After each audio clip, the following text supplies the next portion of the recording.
My name's Olly and I set up Olly's Future in memory of my son Oliver, who tragically took his own life just 2 days before his 23rd birthday. And this was after just 4 days of taking citalopram, which is an antidepressant that he'd actually been prescribed over the phone by his doctor. I feel it's my duty to him and to others to change the way that doctors can prescribe to a first-time patient even, which was in the case of Oliver. Someone suffering from depression or anxiety, they can, as it stands, prescribe over the phone, and I think this is so wrong because anyone that goes to a doctor's needing help should be seen, especially if they're going to be prescribed medication. And what happened in Oliver's case was he'd seen a doctor early in January.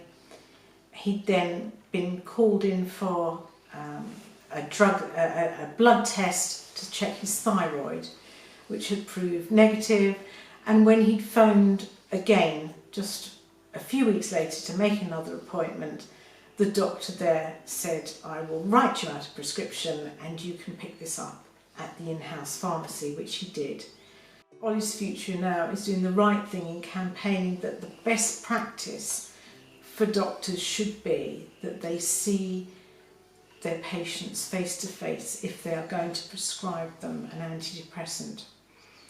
I do that in my son's memory, but I think it's just common sense. How can any doctor be sure that the conversation they've had with someone, especially a young person, has been taken on board by them if they're not looking them in the face, if they're not making eye contact, if they're not seeing them, seeing their body language. These are just basic human instincts, and I do want to see a change now and make sure that a nice guideline is in place, which at present is not the case. I do this for Oliver. My name's Courtney Buckler. I'm a PhD student and I'm also working with Olly's Future on their campaign to ensure that young people, or anybody for that matter, who are prescribed antidepressants for the first time are seen face to face. And why do I think this is important? As a young person who has a long history with self-harm and suicide attempts and thoughts, people often ask me, what can I do to help? And the amazing thing is how simple it actually is. Often when I come to people, particularly doctors, looking for help, I'm bewildered and confused, overwhelmed and scared. And what I really need is I need patience, reassurance, and someone to sit and listen to me. And I think the thing that's so important for me to get out in this campaign and for us to work with Olly's Future is to say that the treatment that we get is not the prescription we walk out with or the thing that we, the referral that comes next. It's what happens in the room.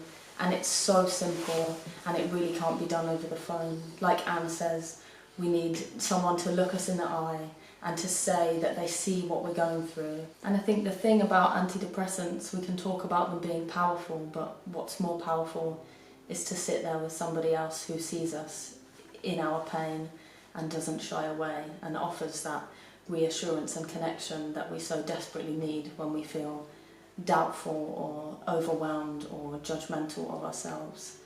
And just like Anne, I do this for Oliver and I do it for myself and I do it for all other young people or anybody for that matter who feels like they can't go on.